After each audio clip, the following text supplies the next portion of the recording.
नमस्कार दोस्तों, स्वागत है आप सभी का वीडियो के आज के सेशन में। हम लोग मानव भूगोल के अंतर्गत मानव का उद्भव एवं विकास के बारे में पढ़ रहे हैं, जिसमें मैंने कल मानव के विकास के चरण के बारे में बताया। आज मैं फिर से यहीं से स्टार्ट करूंगा मानव के विकास के चरण। यदि बात किया जाए तो आज से लगभग 10 लाख वर्ष पूर्व प्लीस्टोसीन युग में मानवों यानी जो कपी मानव थे, तो कपी मानवों के स्थान पर नवीन प्रकार के आदि मानव का विकास हुआ, जिसके हाथ, पैर और मस्तिष्क की जो संरचना थी वो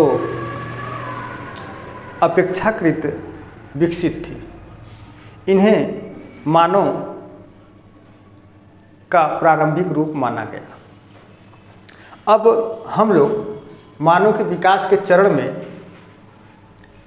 बात करते हैं होमो हैबिलस की। तो ये होमो हैबिलस यह मानव वंश की सर्वप्रथम जाति मानी जाती है, जो आज से लगभग 8 लाख वर्ष पूर्व विकसित हुई थी। होमो हैबिलस वो पेपर है, उसको बनाना है, उसको तुम बेना बना दी हो, पेपर उसको भी सॉल्व करके अपलोड करना है।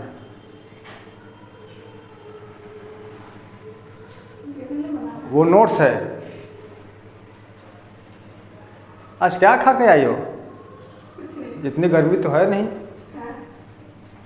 चलिए, होमो हैबिलस यह मानव वंश की सर्वप्रथम जाति मानी जाती है, जो आज से लगभग 8 लाख वर्ष पूर्व अफ्रीका में यह पाई गई। तो अफ्रीका में ये होमो हैबिलस नहीं पाई गई, बल्कि इसकी कह सकते होमो हैबिलस का ये जीवाश्म पाया गया था। उसके बाद होमो इरेक्टस।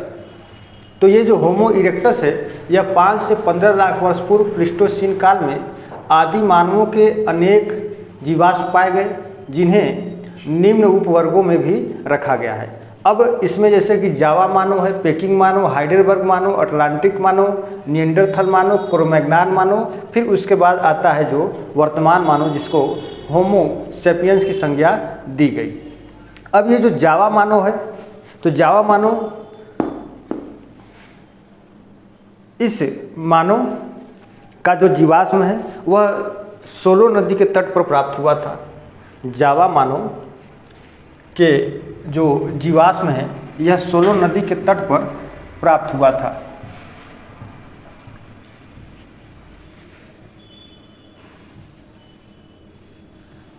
अब फिर उसके बाद आपका आता है जावा के बाद पेकिंग मानव। तो देखिए, ये सब जो नामकरण किए गए हैं ये जीवाश्मों के प्राप्ति स्थल के आधार पर किए गए हैं। तो यानी कि जहाँ जहाँ पर जीवाश्म प्राप्त किए गए, जिन स्थानों पर जीवाश्म प्राप्त किए गए, उन्हीं स्थानों के नाम पर इनका नामकरण किया गया है।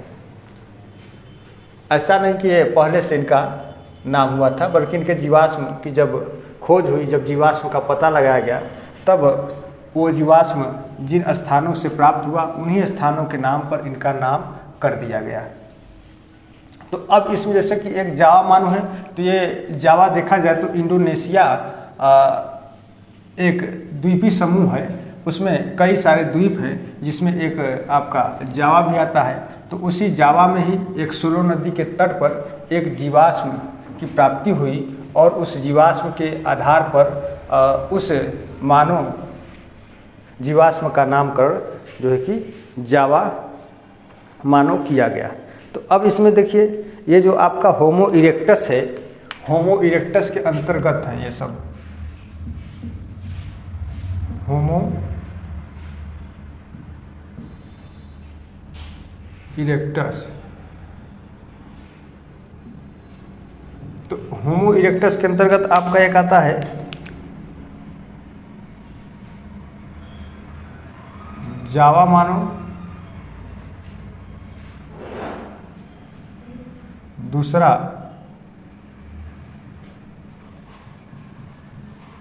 पेकिंग मानव। अब ये जो जावा मानव है,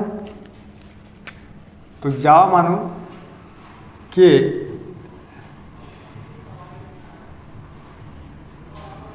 जीवाश्म का पता सोलो नदी के तट पर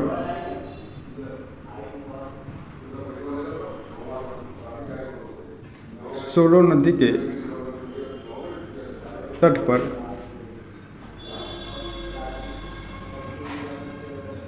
प्राप्त हुआ। तो ये जो जावा मानव है, जावा मानव के जीवाश्म का पता सोलो नदी के तट पर, जावा मानव के जीवाश्म, अब इसको बल्कि जीवाश्म की खोज सोलो नदी के तट पर हुआ। तो उसके आधार पर इसका नाम रख दिया गया जावा मानव। अब उसके बाद है पेकिंग मानव। तो ये जो पेकिंग मानव है, ऐसे मानव के जीवाश्म की जो खोज हुई थी वो चीनी वैज्ञानिक पाई ने 1924 में चीन के पेकिंग नामक स्थान पर किया, है ना। तो इसकी जो खोज हुई थी, इस प्रकार इस मानव के जीवाश्म की खोज 1924 में पाई। चीनी वैज्ञानिक थे, एक चीनी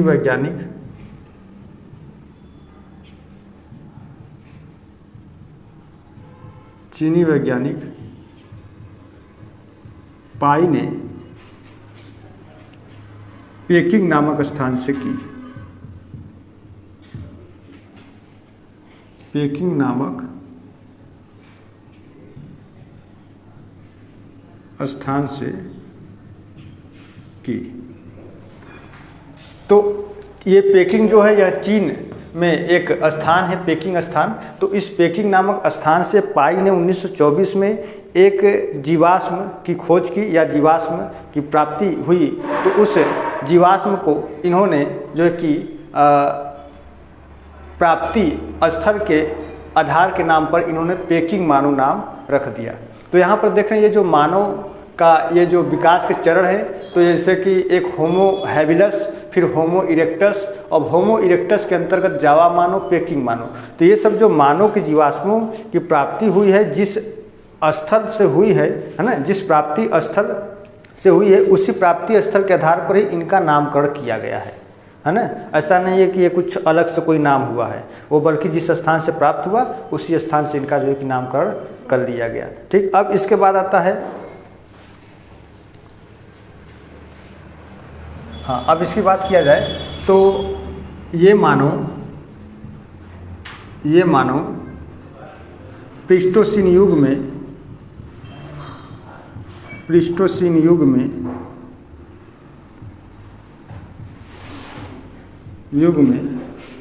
लगभग 5 लाख वर्ष पहले, लगभग 5 लाख वर्ष पहले,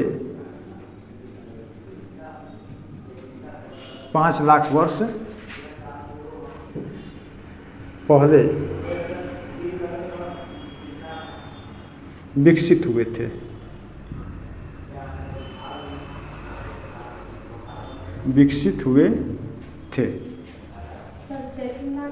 हाँ, पेकिंग मानव में ही कि इस मानव की जीवाश्म की खोज 1924 में चीनी वैज्ञानिक पाई ने पेकिंग नामक स्थान से की। ये मानव प्लीस्टोसीन युग में लगभग 5 लाख वर्ष पहले विकसित हुए थे, है ना।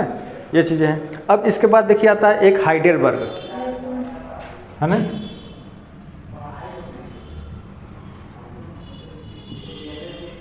हाइडेलबर्ग,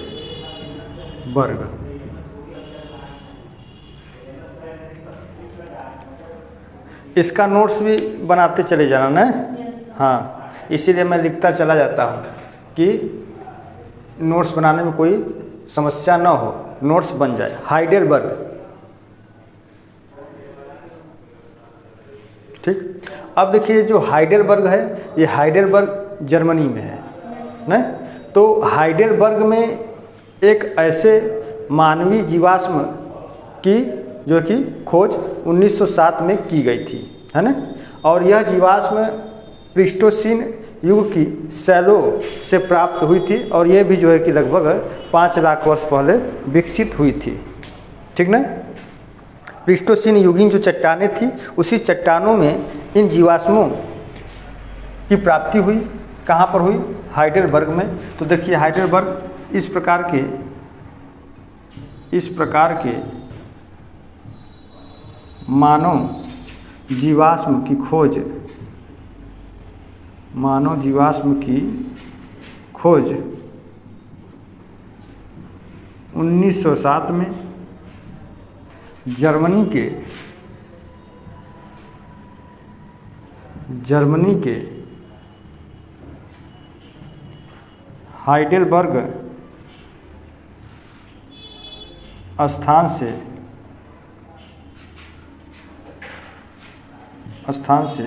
की गई। प्लीस्टोसीन युगीन चट्टानों में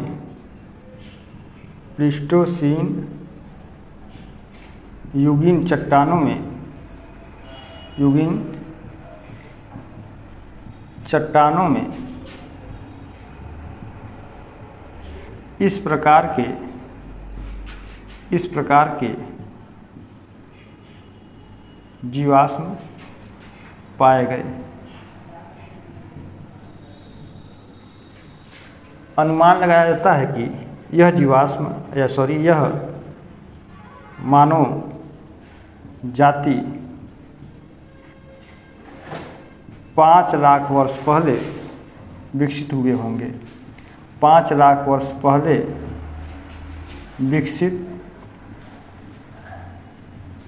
हुए होंगे, ठीक है। तो ये जावा मानव, पेकिंग मानव और हाइडेलबर्ग मानव ये किसके अंतर्गत है? होमो इरेक्टस के अंतर्गत है ना, होमो इरेक्टस के अंतर्गत है। अब इसके बाद है अटलांटिक मानव। ये हो गया है, मैं मिटा दूं ऊपर से। ऊपर से कौन सा? जावा मानव, पेकिंग मानव दोनों मिटा दूं? अच्छा ठीक है, आप लोग भी इसका स्क्रीनशॉट ले लीजिए। अब इसके बाद है अटलांटिक मानव।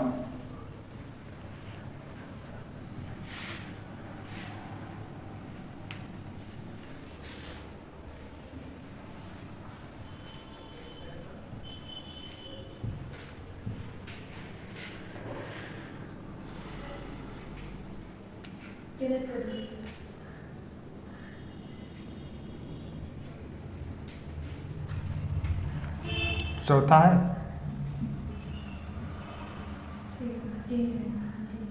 अटलांटिक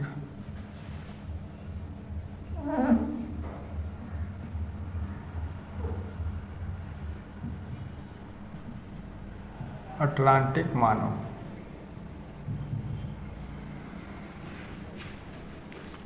तो ये जो अटलांटिक मानव, इस प्रकार के मानव के अवशेष की जो प्राप्ति हुई थी सन 1955 में अफ्रीका के अल्जीरिया नामक स्थान से प्राप्त हुआ था, ठीक ना। अफ्रीका के अल्जीरिया नामक स्थान से प्राप्त हुआ था 1955 में।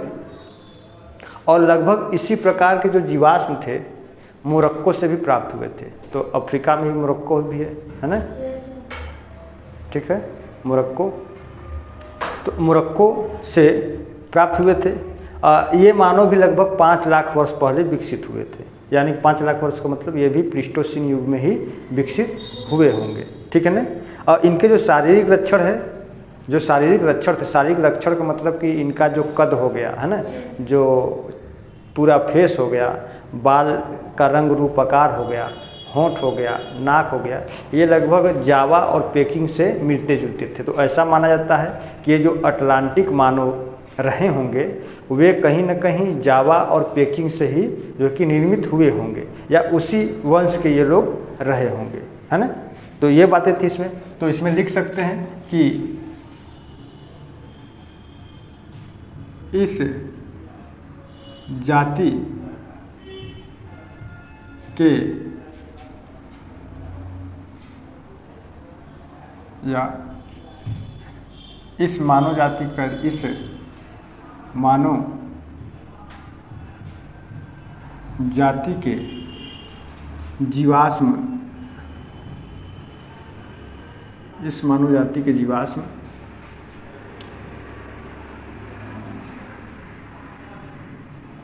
अफ्रीका के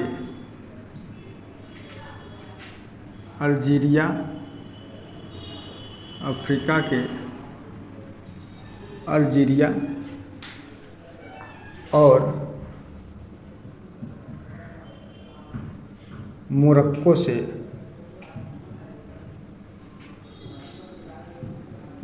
से प्राप्त हुए थे।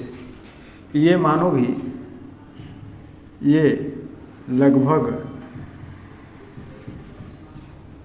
धरती पर 5 लाख वर्ष पहले विकसित हुए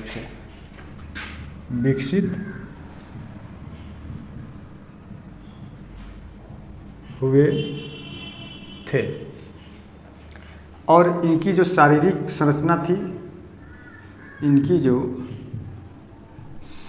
संरचना थी, या इनकी शारीरिक संरचना जावा और पेकिंग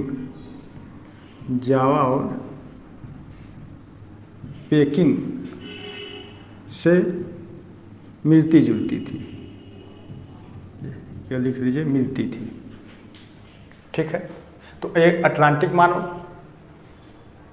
तो इस मानव जाति के जीवाश्म का जो खोज या पता किया गया था वो अफ्रीका के अल्जीरिया और मोरक्को से प्राप्त हुए थे। ये लगभग 5 लाख वर्ष पहले विकसित हुए थे। शारीरिक संरचना में ये जावा और पेकिंग के समान थे।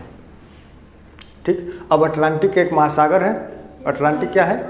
महासागर है। तो आपका ये जो अल्जीरिया है ना, जो अल्जीरिया है वह जो है कि अटलांटिक सागर के तट पर स्थित है ना। यदि देखेंगे तो एक जल डमरू मध्य है ना, एक जल डमरू मध्य है। वह जल डमरू मध्य यूरोप को अफ्रीका से अलग करता है। तो यूरोप का स्पेन और अफ्रीका का मोरक्को के बीच में वह जल डमरू मध्य है या जल संधि है। उसका क्या नाम है मालूम है? नहीं, बताओ। जिब्राल्टर जल संधि। जिब्राल्टर जल संधि। जब प्रादेशिक भूगोल में आएंगे हम, या कह सकते हैं जब महाद्वीपीय भूगोल पढ़ाया जाएगा तब उसमें बताया जाएगा। ठीक है, हालांकि पढ़े हुए जो चीज़ हम लोग को पढ़ाना होता है उसको पढ़ना पड़ता है, तब पढ़ाना होता है।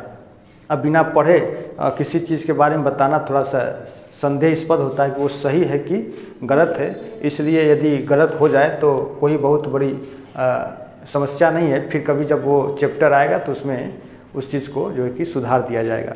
तो ये आपका स्पेन और मोरक्को के बीच में एक जल संधि है और वह यूरोप को स्पेन से अलग कर देती है। ठीक है, और वह जल संधि क्या करती है कि अटलांटिक सागर को भूमध्य सागर से जोड़ देती है।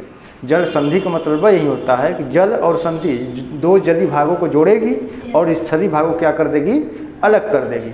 उसी को जल संधि कहते हैं। और वो जो जल संधि होती है उसकी संरचना एक डमरू जैसा होता है, इसलिए उसका एक अन्य नाम भी रखा जाता है जल डमरू मध्य, है ना। तो इनका काम होता है दो जलीय भागों को जोड़ना और दो स्थलीय भागों को अलग कर देना। जैसे बेरिंग जल संधि है, एक क्या है? बेरिंग जल संधि है। तो यह क्या करता है कि यह एशिया को उत्तरी अमेरिका से अलग कर देता है। एशिया को उत्तरी अमेरिका से अलग करता है। तो जब जल संधि पढ़ाएंगे तो उसमें बताएंगे। चलिए, तो अटलांटिक मानो, तो ये इनके जो जीवाश्म है अफ्रीका के अल्जीरिया और मोरक्को से प्राप्त हुए थे। ये लगभग 5 लाख वर्ष पहले विकसित हुए थे। शारीरिक संरचना इनकी जावा और पेकिंग के समान थी। अब इसके बाद एक अगला है इसी में होमो इरेक्टस के अंतर्गत ही है निएंडरथल। क्या है ये? निएंडरथल मानव। अब यहाँ से देखिए, माना जाता है निएंडरथल मानव। ये सब देखिए मानव है ना, ये सब क्या है? मानव है। अब ये मानव इनका नामकरण कर दिया गया, भाई कुछ नहीं मिला तो चलिए जहाँ से इनके जीवाश्म प्राप्त हुए उसी स्थान के नाम पर इनका नाम कर देते हैं हम, कोई दिक्कत समस्या नहीं होगी किसी को। तो ये सब मानव है और जैसे जैसे इनके जीवाश्म प्राप्त हुए थे, जिस जिस स्थान पर प्राप्त हुए थे उसी स्थान के नाम पर इनका नामकरण कर दिया गया। अब रहा बात ये कि इन सभी मानवों का विकास एक क्रमिक रूप में हुआ है, अलग अलग समय में हुआ है।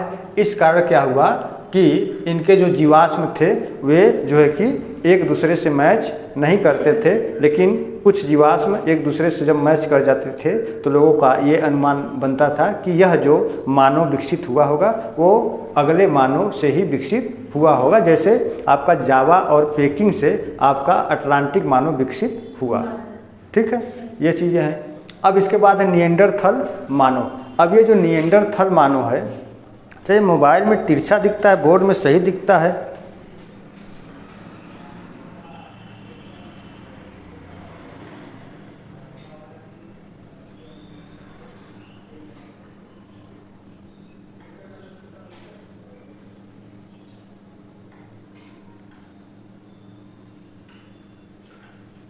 चलिए। अब उसके बाद है निएंडरथल मानव। तो ये जो आपका निएंडरथल मानव थे, ये मानव आज से लगभग 1.5 लाख वर्ष पहले विकसित हुए थे। ठीक ना, निएंडरथल मानव आज से लगभग 1.5 लाख वर्ष पहले या यूरोप महाद्वीप में ये विकसित हुए थे, या ऐसा अनुमान लोग लगाते हैं कि ये जो निएंडरथल मानव थे ये 1.5 लाख वर्ष पहले यूरोप में रहते रहे होंगे, है ना। तो 1856 में फुल राट ने, ठीक है, 1856 में फुल राट, ये एक वैज्ञानिक थे, है ना। तो फुल राट ने जर्मनी के निएंडर नामक स्थान पर इसके जीवाश्मों की खोज की। ठीक ना। तो सबसे पहले इसमें क्या लिखने वाली बातें हैं कि आप इसमें ये नोट कर सकते हैं कि निएंडरथल मानव 1.5 लाख वर्ष पहले, 1.5 लाख वर्ष पहले, 1.5 लाख वर्ष पहले यूरोप में विकसित हुए। क्या चीज? यूरोप में विकसित हुए। तुम लिखती नहीं हो, काहे? कब लिखोगी? आज लिखोगी? यहाँ पहले बैठ करके लिखा करो, उसके बाद जब अपना नोट्स बनाना तब बनाना,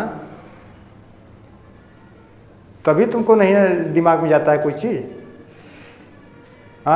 यहाँ बताया जा रहा, तुम बैठी रहती हो, लिखती नहीं हो, केवल सुनती हो।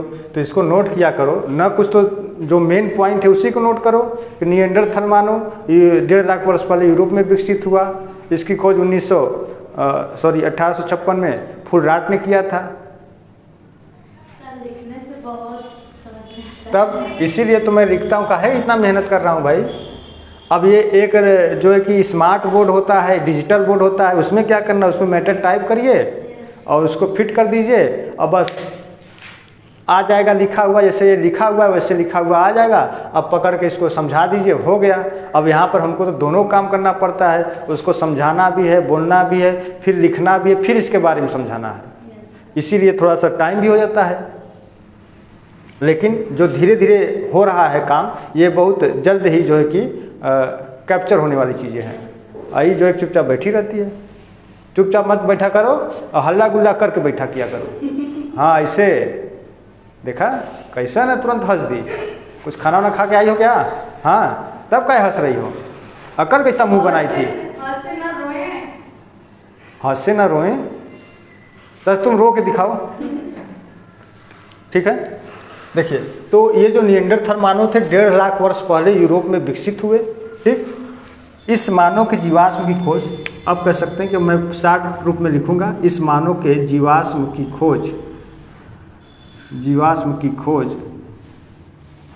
1856 में, 1856 ही है कि 1956 है, यहाँ तो मैं 1856 ही लिखा हूँ। अच्छा, एक बार मैं देख लूँगा तो मैं नेक्स्ट वीडियो में कंफर्म कर लूँगा।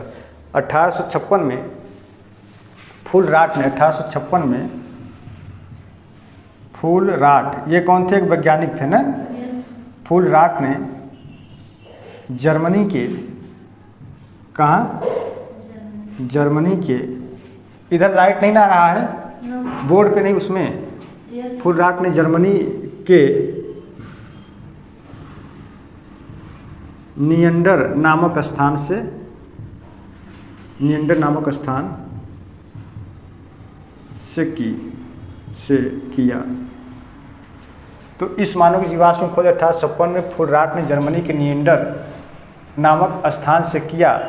ठीक है, इसलिए इसका नाम नियंडरथल मानव पड़ा। अब इस नियंडरथल मानव की सबसे बड़ी विशेषता है कि लोगों का मानना है कि ये जो नियंडरथल मानव है, यह मानव वर्तमान मानव के निकटतम पूर्वज माना गया है। नियंडरथल मानव क्या है? वर्तमान मानव मतलब होमो सेपियंस का निकटतम पूर्वज है। ठीक ना? यस सर हाँ, ये परीक्षाओं में पूछा जाता है कि इनमें से कौन सा होमो सेपियंस का निकटतम पूर्वज है। होमो सेपियंस देगा, आधुनिक मानव देगा, या वर्तमान मानव दे देगा, है ना, या प्रौद्योगिकी मानव भी दे सकता है, या विकसित मानव दे सकता है, या सभ्य मानव दे सकता है। कई प्रकार के नाम हो सकते हैं। हम लोगों के जो हैं वो कई विशेषताओं के आधार पर नाम पूछा जा सकता है। आधुनिक मानव, वर्तमान मानव, होमो सेपियंस, सभ्य मानव, है ना। ये सब देगा तो सभ्य भी तो है, हम ही लोग सभ्य है ना, और कौन सभ्य है? तू असभ्य हो का? अच्छा, तू मतलब असभ्य नहीं हो, तब फिर तो हम ही लोग सभ्य है ना, हम ही लोग आधुनिक हैं, हम ही लोग वर्तमान हैं, हम ही लोग प्रौद्योगिकी वाले हैं। अब इसके बाद तो इसकी सबसे बड़ी विशेषता ये थी नियंडरथल की कि ये मानव वर्तमान मानव के सबसे निकटतम पूर्वज माने जाते हैं। ठीक ना? सबसे निकटतम। बात समझ आ रहा है कि नहीं? क्यों? अच्छा, ये देखिए, अभी मानव बताया जा रहा है, अब इसके बाद प्रजाति बताया जाएगा। अब प्रजाति के बाद फिर जनजाति आएगा। ठीक ना? हाँ, इसीलिए बिल्कुल बेसिक चीज़ों से शुरुआत किया जा रहा है कि आपको सब कुछ पता रहे, है ना। अब ये नियंडरथल मानव हो गया। अब इसमें यहाँ पर ऐड कर लीजिए कि यह मानव वर्तमान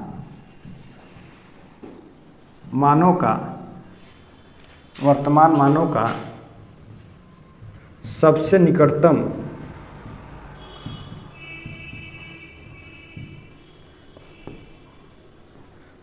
निकटतम पूर्वज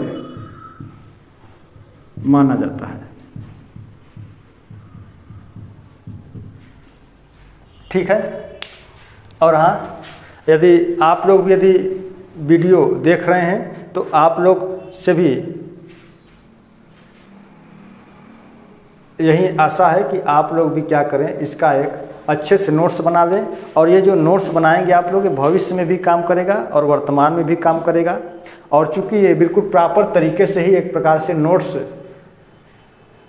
ही बताया जा रहा है और नोट्स के अकॉर्डिंग ही पढ़ाया जा रहा है, तो आप लोग नोट्स बनाते रहें। ऐसा नहीं है कि बस केवल सुनते रहें। ठीक है। अब नियंडरथल के बाद आएगा क्रोमैग्नान। क्या आएगा? क्रोमैग्नान।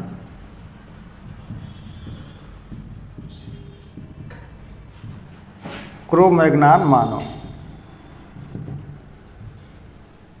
ठीक है ना? क्रोमैग्नान मानव। अब क्रोमैग्नान मानव ऐसा माना जाता है कि क्रोमैग्नान मानव का जो उद्भव था आज से लगभग 40,000 वर्ष पहले, है ना, हुआ था। कब? 40,000 वर्ष पहले हुआ था। अभी तक देखिए हम लोग 8 लाख वर्ष पहले से स्टार्ट किए ना। होमो कौन था वो? होमो हैबिलस, यही ना, होमो हैबिलस। ठीक है। तो होमो हैबिलस 8 लाख वर्ष पहले से हम लोग चल रहे हैं। मानव के विकास के चरण का होमो हैबिलस 8 लाख वर्ष पहले। फिर उसके बाद होमो इरेक्टस आया। अब होमो इरेक्टस में जैसे जावा है, पेकिंग है ना। फिर उसके बाद जो है कि आपका और क्या था? अटलांटिक था। ठीक है ना, अटलांटिक था। फिर उसके बाद आपका ये निएंडरथल है, क्रोमैग्नान है। तो ये देखिए 8 लाख वर्ष पहले से चल रहे हैं। निएंडरथल 1.5 लाख वर्ष पहले विकसित हुआ। अब क्रोमैग्नान जो है 40,000 वर्ष पहले विकसित हुआ होगा। अब इसके बाद आएगा जो आधुनिक मानव होगा, जो वर्तमान मानव होगा, अब वो 10,000 वर्ष पहले विकसित हुआ होगा, है ना, 10,000 वर्ष पहले। और इस समय कौन सा चल रहा है? ये 2000 चल रहा है ना। ये कौन चल रहा है? 2000 चल रहा है। अब 10,000 उसमें और जोड़ दीजिए तो कितना हो गया? 12,000 हो गया। तो 12,000, ठीक है। अब चूंकि जब ईसा मसीह का जन्म हुआ तो वहाँ से ईस्वी का प्रारंभ हुआ, उसके पहले ईसा पूर्व ही चल रहा था, ठीक ना। तो अब ये जो क्रोमैग्नान मानव है, तो ऐसा माना जाता है कि आज से लगभग 40,000 वर्ष पहले इस मानव का विकास हुआ। मैकग्रीगर नामक वैज्ञानिक ने 1868 में फ्रांस के क्रोमैग्नान नामक स्थान से इसके जीवाश्म की प्राप्ति की। नहीं, तो क्रोमैग्नान क्या है? एक स्थान है और ये कहाँ है? फ्रांस में है। और उस फ्रांस में 1868 ईस्वी में मैकग्रीगर नामक वैज्ञानिक ने एक जीवाश्म की प्राप्ति की और उस जीवाश्म के आधार पर उसका नाम रख दिया गया क्रोमैग्नान मानव, ठीक है। तो देखिए यह मानो इधर दरवाज़ा बंद कर देना। यह मानो आज से लगभग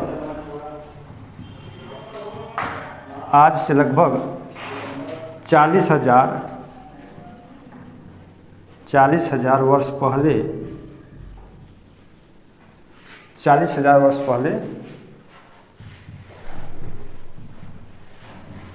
विकसित हुआ, ठीक। अब 1868 में क्या नाम था वैज्ञानिक का? मैकग्रीगर, नहीं, मैकग्रीगर ने 1868 में मैकग्रीगर ने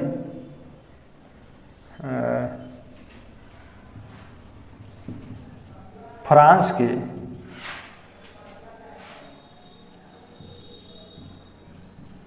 क्रोमैग्नान नामक स्थान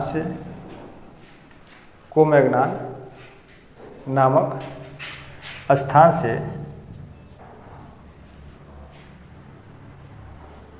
इस मानव के जीवाश्म की प्राप्ति की, ठीक है। तो यह मानव आज से लगभग 40,000 वर्ष पहले विकसित हुआ। 1868 में मैकग्रीगर ने फ्रांस के क्रोमैग्नान नामक स्थान से इस मानव के जीवाश्म की प्राप्ति की, ठीक है। अब इसके बाद आता है, कौन आएगा? हम लोग आएंगे, ठीक ना। अब हम लोग आएंगे तो वर्तमान मानव होंगे, आधुनिक मानव होंगे, सभ्य मानव होंगे, यही सब होंगे।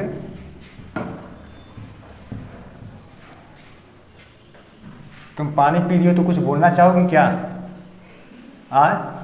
क्यों जी? पानी पी रही हो तो बोलो कुछ।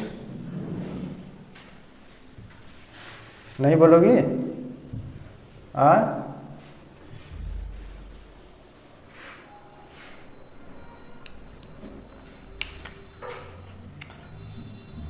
अब आएगा वर्तमान मानव। सर ये अलग है ना?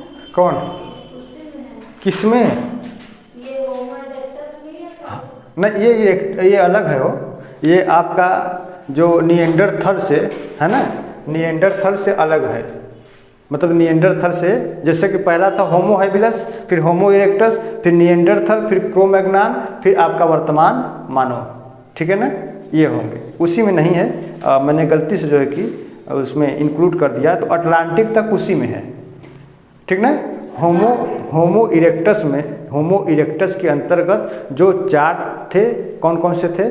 आपका पहला हो गया आपका जावा मानव, दूसरा पेकिंग हो गया, तीसरा हाइडेलबर्ग हो गया और चौथा क्या हो गया? अटलांटिक हो गया। तो ये चारों जो है कि होमो इरेक्टस के अंतर्गत ही है। फिर उसके बाद आता है आपका निएंडरथल, क्रो-मैग्नान, फिर वर्तमान मानव। अब ये जो वर्तमान मानव है,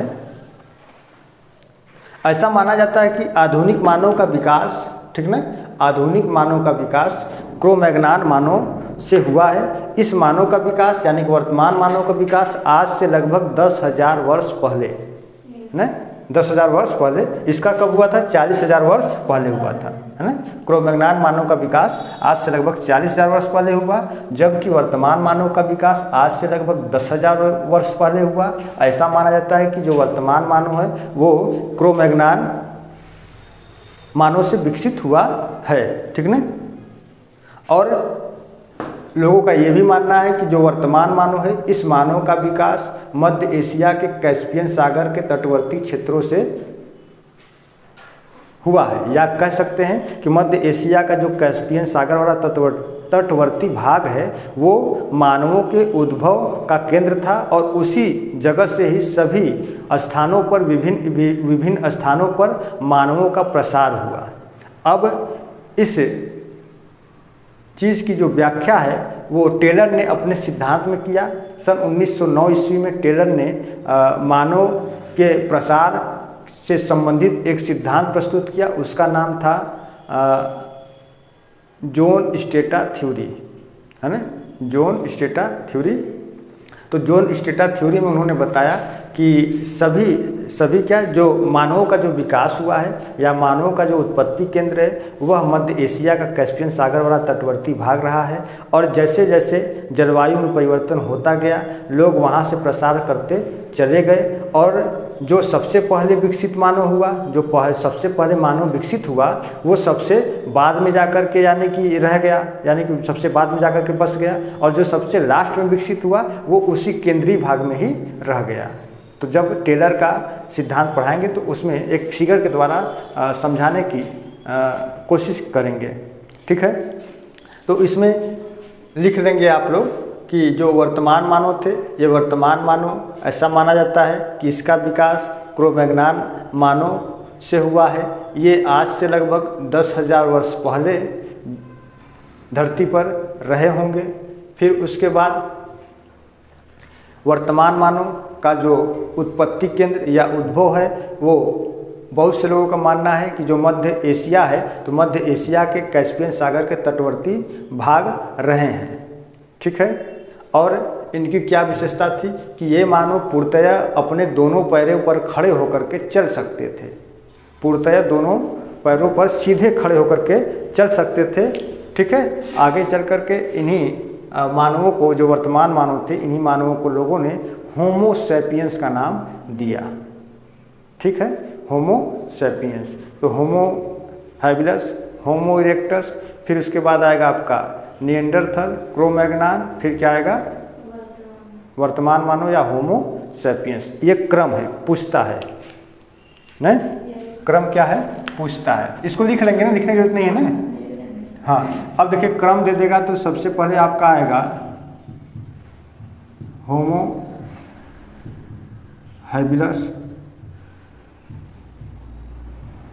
फिर होमो हैबिलस के बाद आपका होमो इरेक्टस,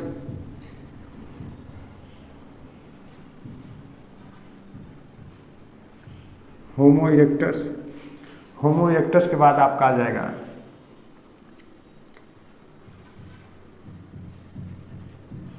निएंडरथल। अब निएंडरथल के बाद आ जाएगा आपका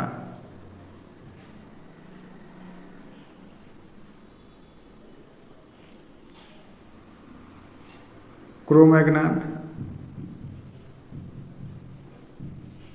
क्रो-मैग्नान। अब इस क्रो-मैग्नान के बाद आपका आ जाएगा होमो सैपियंस, ठीक है, होमो सैपियंस। तो अब बात किया जाए तो जो ये होमो इरेक्टस है, अब इसके अंतर्गत देखा जाए तो जावा आएंगे, ठीक है। इसके अंतर्गत पेकिंग आएंगे, पेकिंग। इसके अंतर्गत हाइडेलबर्ग, इसी के अंतर्गत एक आपका आ जाएगा अटलांटिक, ठीक है। तो ये होमो इरेक्टस के उप जो है कि वर्ग है, जावा, पेकिंग, हाइडेलबर्ग, अटलांटिक। अब ये क्रम है, पहले होमो, इसको ऐसे ही कर दीजिए, पहले होमो हैबिलस आया, फिर होमो इरेक्टस, होमो इरेक्टस के बाद निएंडरथल, क्रो-मैग्नान और होमो सेपियंस आया। ठीक है। तो ये चीज़ें जो है कि इस क्रम में इनका विकास हुआ है। अब इसके बाद जो आगे का जो सीरीज होगा मानव भूगोल के अंतर्गत मानव प्रजाति को लेकर के होगा।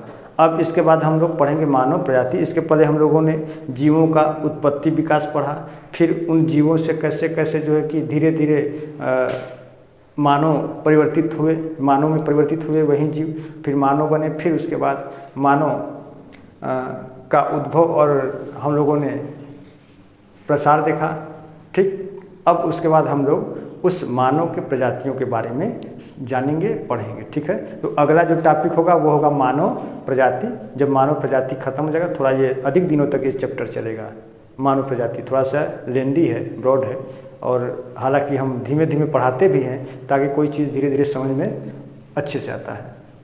तो मानव प्रजाति के बाद मानव जनजाति शुरुआत होगी, फिर मानव जनजाति जब खत्म हो जाएगा तब विश्व में जनसंख्या का वृद्धि, वितरण और प्रतिरूप के बारे में बताया जाएगा। तो उसके बाद जहाँ तक है कि ये जो मानव भूगोल का जो मूल टॉपिक है वो लगभग समाप्त हो जाएगा। फिर उसके बाद हम लोग आगे बढ़ेंगे जनसंख्या भूगोल की तरफ। ठीक है। जनसंख्या भूगोल यानी कि जहाँ से विश्व का जनसंख्या बिखराएगा समझिए वहीं जनसंख्या भूगोल है ना। जनसंख्या भूगोल की तरफ चलेंगे, फिर जनसंख्या भूगोल में कुछ 2-4 सिद्धांत उसके बारे में पढ़ लेंगे। फिर जनसंख्या भूगोल के बाद अधिवास भूगोल, जब जनसंख्या बढ़ेगा तभी अधिवास होगा, अधिवास भूगोल पढ़ेंगे। अधिवास भूगोल के बाद फिर हम लोग क्या पढ़ेंगे, आर्थिक भूगोल पढ़ेंगे। ठीक है ना। तो ये जब चीज़ें पढ़ लेंगे तो समझिए कि एक तरफ से मानव भूगोल भी आप लोग का लगभग समाप्त हो जाएगा। फिर उसके बाद शुरुआत करेंगे महाद्वीपीय भूगोल का, या फिर हो सकता है मानव थाट जो भौगोलिक विचारधाराएं हैं उसको भी शुरुआत किया जा सकता है। तो लगभग ये हो जाएगा। और फिर आगे चल करके फिर समय मिल जाएगा तो GIS और रिमोट सेंसिंग के बारे में बताया जाएगा। ठीक है ना। तो GIS रिमोट सेंसिंग थोड़ा सा ये विज्ञान का दृष्टिकोण रखता है, तो इसके लिए थोड़ा सा विज्ञान की जानकारी होना बहुत आवश्यक है, खासकर फिजिक्स का जानकारी होना जरूरी है। किसमें, GIS और रिमोट सेंसिंग में। चलिए ठीक है। तो अब इसको नोट्स बनाइए और आप लोग भी अच्छे से इसका नोट्स बनाइए। और ये आपका विभिन्न प्रकार के प्रतियोगी परीक्षाओं में बहुत ही जो है कि महत्वपूर्ण होगा। जैसे आप यदि सोशल से TGT देना चाहते हैं, LT देना चाहते हैं, जूनियर का देना चाहते हैं, उसके बाद आप भूगोल विषय से PGT देना चाहते हैं, हायर में SS असिस्टेंट प्रोफेसर का एग्ज़ाम देना चाहते हैं, या UGC नेट JRF की तैयारी करना चाहते हैं, उन सभी परीक्षाओं की दृष्टि से बहुत महत्वपूर्ण है। आप लोग बिल्कुल अच्छे से नोट्स बनाइए इसका। मैं ऐसा पढ़ा भी रहा हूँ कि आप लोग इसका एक अच्छा नोट्स तैयार कर सकते हैं। तो नोट्स बनाते रहिए, पढ़ते रहिए और अपना फोकस बनाए रखिए, तैयारी करते रहिए। हालांकि अब लोगों का मनोबल धीरे धीरे कम होता जा रहा है कि कितना आदमी पढ़ता रहे, सब परीक्षाएं तो लीक होती चली जा रही हैं, है ना। तो कोई बात नहीं है, लीक हो रहा है, धीरे धीरे उस पर भी कंट्रोलिंग होगा। ऐसा नहीं कि हर समय लीक ही होता रहेगा, अब कितना ही लीक हो जाए, लेकिन फिर भी क्या करेंगे, आदमी का जो काम है, विद्यार्थियों का जो काम है वो तो पढ़ना है, तो वो तो पढ़ेंगे ही भाई। पेपर लीक होता रहेगा। अब कहने का मतलब ये है कि जैसे कि किसी के साथ अन्याय हो गया और वो न्याय के लिए कोर्ट कचहरी चला गया और कोर्ट कचहरी से उसको न्याय नहीं मिला, तो इसका मतलब ये थोड़ी है कि अब कभी न्याय किसी को मिलेगा ही नहीं, है ना। फिर भी लोग एक आशा उम्मीद के तहत लोग कोर्ट कचहरी जाते ही हैं। तो वही आशा उम्मीद है कि पेपर लीक होता रहेगा, उससे क्या आप लोग अपना काम करते रहिए, पढ़ते रहिए। ऐसा नहीं कि पेपर लीक हो रहा है तो फिर पेपर लीक हो जाएगा, तो ये समझ के चलेंगे तो कुछ हो नहीं पाएगा। चलिए कल अब हम लोग शुरुआत करते हैं मानव प्रजाति से। ठीक है, आज के सेशन में बस इतना ही, कल फिर मिलते हैं। बहुत बहुत धन्यवाद, नमस्कार।